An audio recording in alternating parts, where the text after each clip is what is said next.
Yo, yo, yo, Donk and Dave here on day number 13 of the Take It Easy tour. Take it easy. Thank you very much, Windsor Motel, for 50 bucks. You were the best thing that I could have had. Oh my gosh. While I've got my mind on it, I had another crazy dream.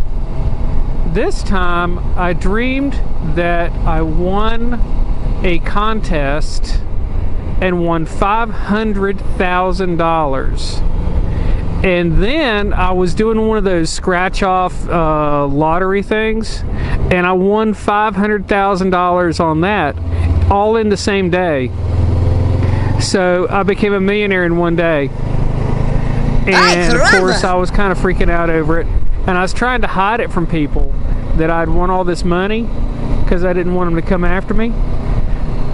But as it happened, people did come after me for the money, and that was kind of scary. But I was running around trying to hide it. And then what else happened? Oh, that was at like 2:30 in the morning, and I woke up from that, and then I woke up again at 6, and I had dreamed another dream. I had dreamed that this dude was playing chicken with another guy in a car, and that he ran me off the road, which was not cool at all. Not cool at all. So I got run off the road, and I saw that there were some trees ahead of me, and so I just dumped the bike. Just dumped it. And that wasn't fun. So I woke up at 6 a.m. from that dream. That wasn't a good dream. A few moments later.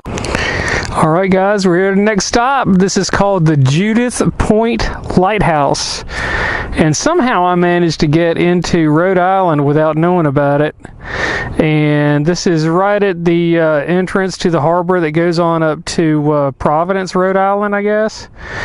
But this is a U.S. Coast Guard station here. They man this station, and they service a lighthouse here. So what's really interesting, in the olden days, you know, you had a lighthouse keeper before we had the Coast Guard that manned the lighthouses. You had a Coast Guard keeper, and he and his family would live there, and he would have to maintain the lighthouse. And the lighthouses back then, they weren't electrified, so he would have to haul oil up to the top of the lighthouse to refill the canister there where there would be oil for the lighthouse.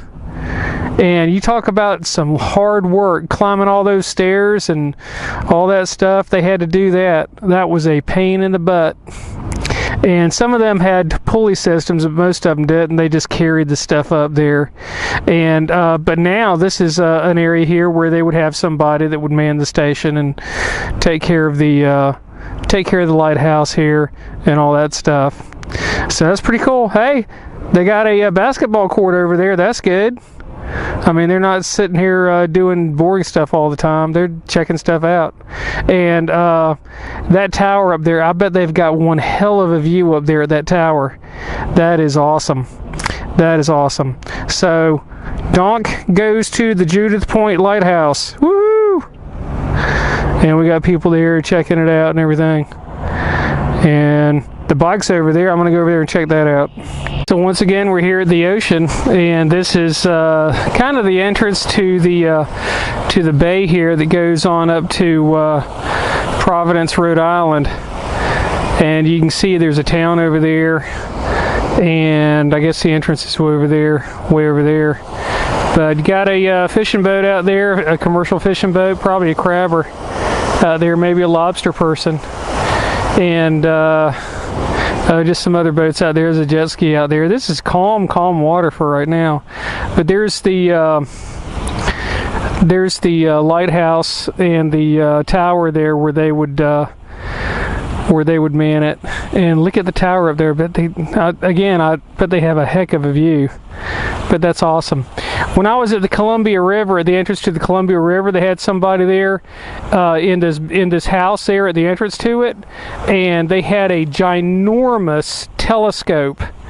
And there was a girl in there. She was a Coast Guard girl, and she was looking out to see what boats were out there and what they were doing, because it was a really dangerous place. And I'll bet they do the same thing. I bet they've got a telescope up there, binoculars out there that is just fantastic, and they can go see a long way out there. But it's a beautiful day today. I mean, they were calling for 50% chance of rain today, and I don't know if we're going to get it or not, but damn, this is just awesome. And it's warm. Man, it's warm here. It's like 80, 85 degrees right now. So it's awesome. So there's Bat Bike. Go Bat Bike. All right, it's Donka Dave out for now. Later. All right, here we are. We're at the beach. And the lighthouse that I was at is right over there. And I just came around this way.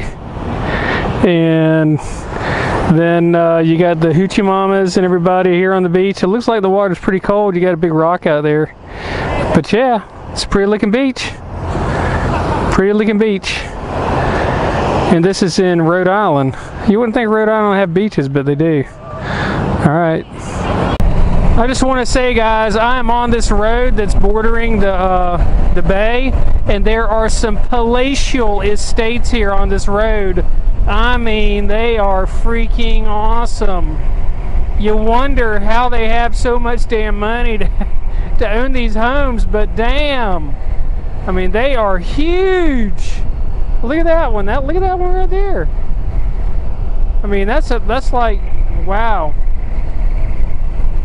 I mean, right on the water too. I mean, these things are worth millions of dollars. Now we're coming back into the Bay Area, and look at these houses. All those are cedar shakes on the houses, and they last a long time. I don't know that much about cedar shakes, but I know that they do last a long time, and they're very labor intensive to put up. But look at that house right there, and then you're right there on the water. I mean, these are just incredible houses. Guys, I'm going to show you something stupid. It's the big blue bug. This is in Providence, Rhode Island, and what I did is I went onto a website before my trip to plan it out, and I looked for oddities and roadside attractions, and in Rhode Island, they don't really have jack shit. No shit. Except for the big blue bug in Providence. So I'm here in Providence, and I'm not really all that impressed. It's just a giant blue bug. But I'll have more stuff, a lot more stuff. Rhode Island is a small state, and it doesn't have a whole lot of stuff in it to catch my attention, so I thought I'd do this. A few moments later. Okay guys, I'm at a kind of an unusual place right here. Again, I'll look this stuff up on the unusual attractions and stuff to kind of like geocache or whatever. And I'm at a house, and this is an old house. I'm here in, oh God, where am I? I can't remember. But I'm at this old house, and this old spinster lady had this garden, and she had topiaries. Now this is kind of weird, but this was an old spinster lady, and she and her family had this house. They owned property inside Providence, Rhode Island proper, and this was their summer home. Their summer home. Let me repeat that. This was their summer home. So what they did is they would spend their summers out here because they get the cool breeze and everything off the Atlantic Ocean. And so what her father did was he started doing these topiaries in the garden. They had a vegetable garden. He started doing topiaries. And then he died and left it to her. She did not marry or have any kids. So what her life ambition was to make topiaries. And so she did that here in this wonderful, beautiful, palatial kind of garden area. And I got people looking at me now. But but we're going to take a little tour of this, and please don't think it's too weird, because you know this stuff took a lot of time to grow and make and develop, and you know it's all hand cut. It's not done with any power saws or power tools or anything like that. So Donk goes to the topiary place. All right, we're gonna walk around a little bit and get some more pictures. All right, we got one dude made out of plants over there. That's pretty cool. It looks like was it Stickman, or was the thing out west, Hot Man or something like that going on. And then we got a chair right here. You don't sit in the chair, obviously. And you got mushroom tips. That's a big mushroom tip right there. And then we got some flowers here. They're pretty cool. And then let's see. I don't know what that is. A teacup, a cup, something like that. They got a cup right there. And then here they got some other stuff climbing up. And then this looks like a oh, they're trying to get it to grow. Look, they got it down there, and then they're trying to make like they're trying to make a dinosaur. That's what it is. They're trying to make a brontosaurus dinosaur. I can see that already. That's cool. That's cool. Another chair right here. They gotta trim that down a little bit. And then here they got it spinning up. Woo, woo, woo, woo. And then what else they got? They got another spinner right there. That's cool. So man, they spent years and years working on this stuff to try to get it right. And there's another teacup or something like that. That looks like, what does that look like? A duck? That was like a duck or something. And then there's an airplane. They're trying to make an airplane there. Not being very successful at it. But it's pretty cool. Pretty cool to try to plan this stuff out and get it done. Get her done! You know, and here you go. Go through the arch. The green arches. And then here's some more stuff. It looks like a lion. They're trying to make a lion there. More spinners. Here they're trying to make an elephant. You can see the trunk and the two tusks and the big ears. Trying to make an elephant out of that. And then here's a giraffe. They made that pretty well. That's a pretty cool looking giraffe right there. That's neat. Gosh, I wonder how many years it took. Look how thick the bases are of these plants. It took years and years and years to do this. That's cool. Some more stuff. They're trying to make an owl right here. I don't know if they're being very successful on that. It looks kind of weird. But here you can see they got a bear, mama bear and a baby bear, and then maybe a wolf or another bear or something like that. And then oh, another dog. Heart thing there. There's an ostrich. This looks like peacock or something like that. I don't know what it is. Another duck or something over there. Somebody riding a horse maybe over there, right there. And then I don't know what the hell that is. That looks like a duck. I can't tell, but it looks cool. So yeah, they got a lot of stuff growing on over here. Whoop, nearly fell over. You should have seen the look on that lady's face when I checked in, because I had to pay a ticket for this. And I told her I was going to Newfoundland. I let that out, didn't I? I'm going to Newfoundland. And she thought that I was crazy. I don't know what she thought about a biker guy coming in here to look at plants, but you know, she thought I was crazy for going to Newfoundland. She goes, "How you gonna get there? You don't have a boat." And I said, "I'll take a ferry. Take a ferry to get over there from Nova Scotia." So the cat's out of the bag there. That's where I'm heading up to. And if you're following my vlog, now you know. Other people don't. They're missing out. So there. So that's about it for now. I mean, this is a pretty cool place, but you know, I don't want to spend all day here. All right, Donk and Dave out. Yo guys. Dave here. I'm at Brenton Point State Park, Rhode Island, which is the southern tip of Newport here in Rhode Island. Run, dude, run. And right out there is the lighthouse that I was at earlier today. And I went all the way around here, all the way north, way up to Providence, and then came down through a peninsula and came down here to Brenton Point. And it's pretty cool here. I mean, they got a steady wind and they've been flying kites. There's a lot of them are gone now, but some people here were flying kites, and amazingly enough, most of the people flying kites were men. It wasn't little kids, it was all the men, all the daddies that were into flying the kites, and they were doing the war kites and everything, doing flips and all that kind of stuff. That was really cool.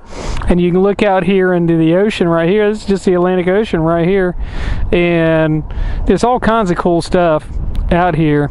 And people just hanging out and having a good time. I sat down on one of the park benches for about 30 minutes or so. Almost took a nap. That was nice. But this is a cool place, and I'm going to tell you what, guys, we're going to pass by some houses, or I think we're going to pass by some houses that are unfreaking believable. Newport, Rhode Island housed the multi-millionaires like the Vanderbilts and all those types. You know, way back when in the Gilded Age, they housed those people in this area, and the houses there are absolutely fantastic. So we'll get on the road here and I'll show you what I'm talking about. Alright, that's one of the houses right there, and that's a small one. I don't know exactly who that belonged to, but it's a dang castle, isn't it? Oh, look at all the stonework there. That's pretty amazing.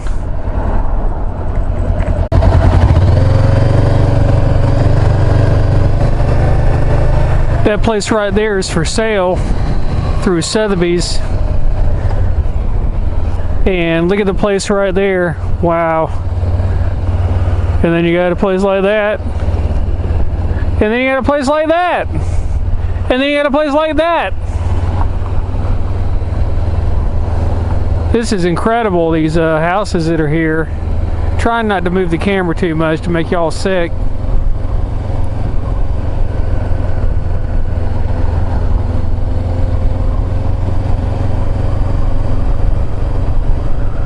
Just incredible.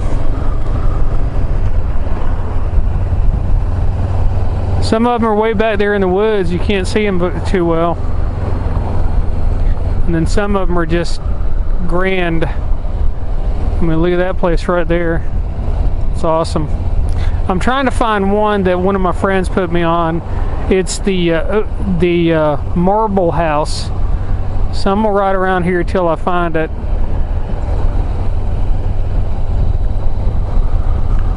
I don't have a whole lot of time either, so I'm not making a whole lot of time. Let's put it that way. The golden age of American illustration.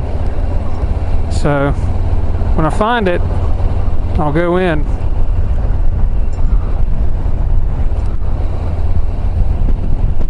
Homestead Park, big ass houses. Ocean Drive, the Breakers. The Breakers. That's the big one right there, the Breakers. Supposed to be absolutely fantastic, but I'm not looking for that one. Look at that house there. That's a house. Here's another house that's for sale. That's for sale right there. Sotheby's. Wonder how much. How'd you like to be a listing agent on that? Sell it and make a big fat commission. Look at that place there. That's awesome. It's beautiful. Rosecliff. Man, look at that place. Look at that place. That's incredible. Wow.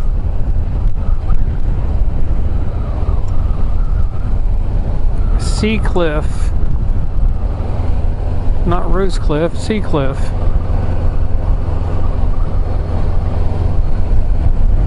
Look at that place. Wow. Alright.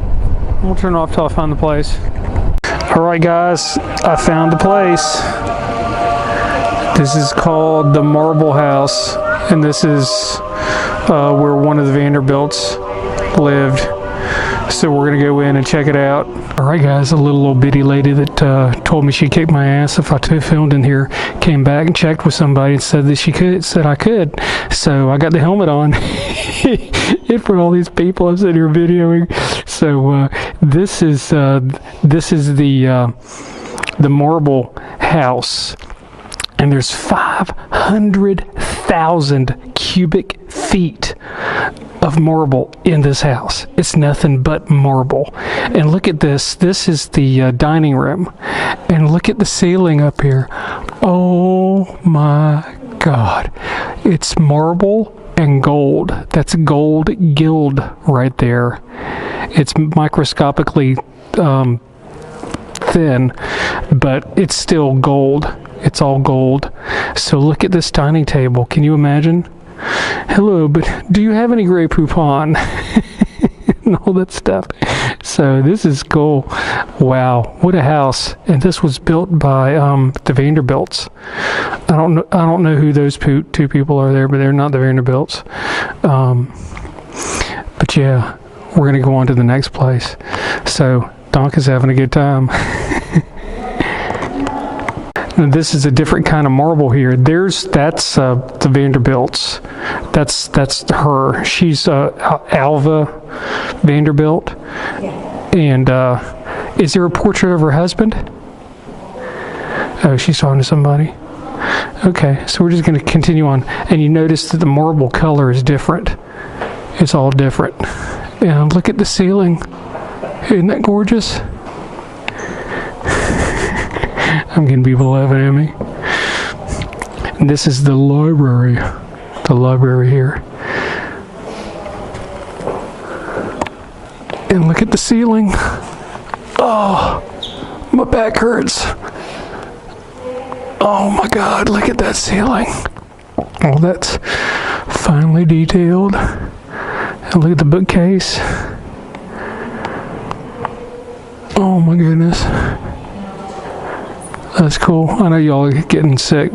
Me spinning around. Alright, next.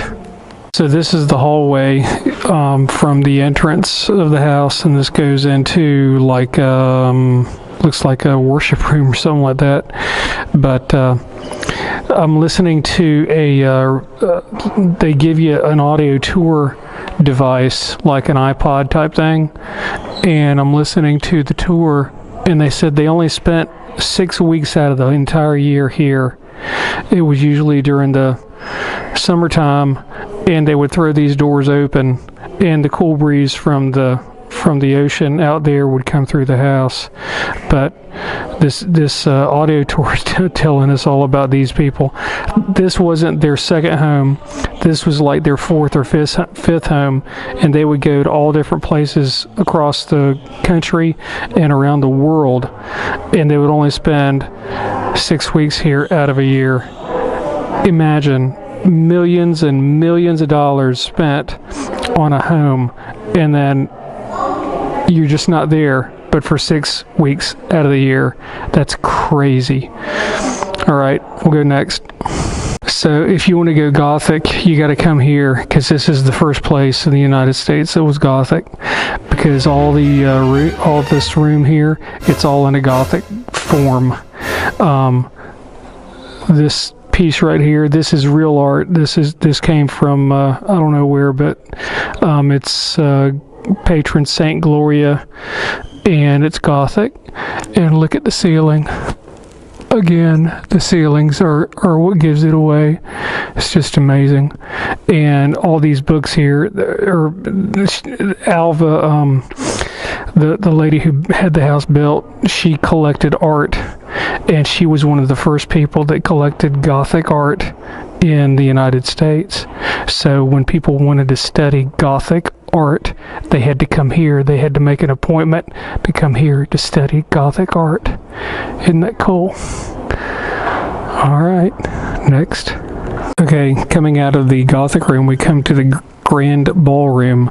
And guys, this is not gold paint. This is real gold. The entire room was gilded in 22 karat gold leaf. So this is the real deal right here. It's incredibly thin, of course, but it's all gold. And apparently they had a big ball here one time, and they had 300 people in here. And these lights are one of the first, this is one of the first houses to have been lit with electric lights. Everybody else in 1894, I think it was using gas lights, but they had real lights here. And look at this thing, man. Look at the ceiling. The ceilings are just incredible, and look at the size of that chandelier. It's just crazy, and it's big. Can you imagine 300 people of the richest of the richest being here because they were given a ball for Alva's daughter, who was engaged to be married to the Duke of Marlborough in England. So it was a big deal. So yeah, crazy. That is one hell of a fireplace too, isn't it? More marble, and looks like they got, I don't know who these are, but it's pretty crazy. Pretty crazy. I just can't imagine being here for only 6 weeks. That's just nuts. Nuts, nuts, nuts. All right. All right, this is the mezzanine level. You come up the stairs from the entranceway, and then you come up here, and they have a room here. This is where men would put their coats and everything, because they would come in from being out, and they would be either riding in open cars or they'd be on open carriages, and they'd be dusty. And then the ladies would put their coats over here in this other room over here. And so they would come up, and they'd come up this grand staircase, and again, there's all this marble here, and then there's this ginormous chandelier, and then look up at the ceilings again. Oh my God, it's just fantastic, and the entire house is covered in marble, nothing but marble and gilded gold. That's incredible. All right, we'll go to the next room. This house had 7 bedrooms and 6 bathrooms, and this is the bedroom for Mr. Vanderbilt. The men and women slept in different bedrooms back then, and so this was where he would hang out and do his stuff. So not as ornate in the ceiling, but the walls were covered pretty well. And he had a writing desk over there because he would conduct his business over there and do all that. And then he had his bed, and then he had his changing area over there, and he has a bedroom or a bathroom over there. So that's what the guys had. Let's see what the girls had. This is Mrs. Vanderbilt's bedroom, Lila Vanderbilt, and it's really, really, really ornate and everything. And it's kind of weird because and it's gorgeous room and everything, but she was so headstrong that here's what happened with this woman. This woman came from a family in Mobile, Alabama, and lost everything in in the Civil War.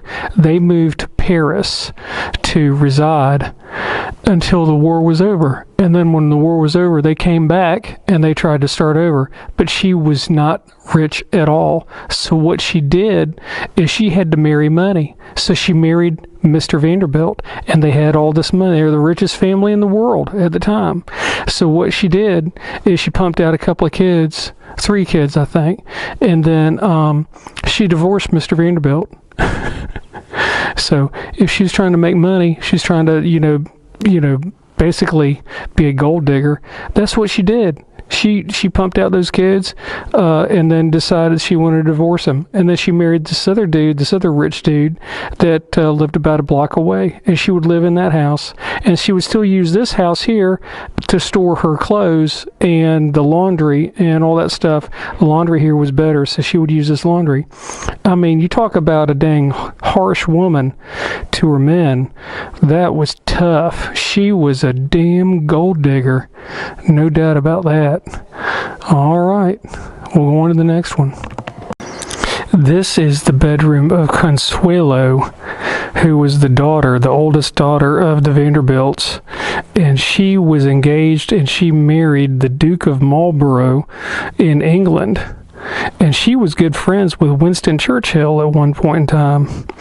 And so her mama designed this room according to her taste and not Consuelo's taste. It's really dark, isn't it? And so here's a story about Consuelo. She married the Duke of Marlborough, and that's a picture of her right there. And that's the place there where they lived. Oh my gosh. I mean, so what happened was after years of being married, she decided that she wanted to get a divorce too. So she divorced him or had an annulment done. And then she married a French dude that was a aviator. So mama got divorced, and this kid got divorced. Consuelo got divorced, and I mean she's still making money. She's rich anyway, but I mean these gals, man, they were just after marriages and then divorces. It's pretty shocking, to be quite honest, because back then people just didn't get divorced. It just wasn't done that often because women really did not have a means by which to support themselves. So this is really shocking. I'm really kind of shocked by what I'm hearing over this tour thing. But okay, well, we'll get the next one. All right, these are the two boys' rooms right here, and it's just kind of plain, really, for the boys. The girls got all the good stuff, all the really important stuff, I guess. But here's a picture of the two boys right here, and I guess that's their dad up there. But here's the room, and again, the ceiling is not very ornate or anything like that. And then you come in here, and here's the other room. And this is a room right here that would have been used. It was been used by the boy when he was here, but when he wasn't here, the superintendent of the place here lived here with his wife and his kids. And this is a picture of the guy right here. His name is William Gilmore. And what he did, he was hired at the age of 16 to be a companion to the boys. Let me put that again. He was hired at 16 to be a friend to the boys. That just doesn't make sense, does it? It's like you ought to have your own friends and not have to hire your own friends. It's kind of ridiculous. But he was hired on to be the boys' friend, and then later on he was made superintendent of the place, and he oversaw the place while the Vanderbilts were gone. So this is the room, and apparently they like Napoleon a lot. So that's it. Next. So this right here is the view of the back side of the house at Marble House, and then here's what they had to look at. They had the view of the bay, and as I'm standing here right now, the breeze is coming in from the bay, and it would have come right through the house if they had opened up the windows and everything, all the doors and everything. They would have had a breeze that would have gone right through the house and air conditioned it, because back then they didn't have air conditioning. So it's kind of important to get a good breeze coming through the house. So that's what they did. And one other thing that they have here is they have a Chinese tea house right here. I don't know what the deal is with that, but apparently they were enamored with Chinese tea, so they'd go over there and have tea, I guess. But all in all, it's a pretty awesome place. You can see just a couple of the other houses. Look at that big ass house over there, and there's a big house over there, and then back behind that there's another big house that's up on top of a hill. So beautiful, beautiful houses, and look what they got right next door. I mean, these are just incredible houses, and the richest of the richest in America lived here at that time. This was known as the Gilded Age in American history. All right, that'll conclude this. Duncan Dave out. Well, today was a little bit of a different day. We saw some things, the topiaries with the sculptures out of the plants and everything. That was a little bit different. And then going to a really, really rich house, that was a little bit different. But still, the mission is still the same, to explore and have a good time and let you guys know what's out there. So now I'm camping next to a scuzzy pond that's over there. And so I'll be camping tonight, so it's not all hoteling and fine dining or anything like that, but appreciate it, and please like and subscribe if you haven't already. And this is Duncan Dave, and I'll be signing out tonight. Later. Yeah.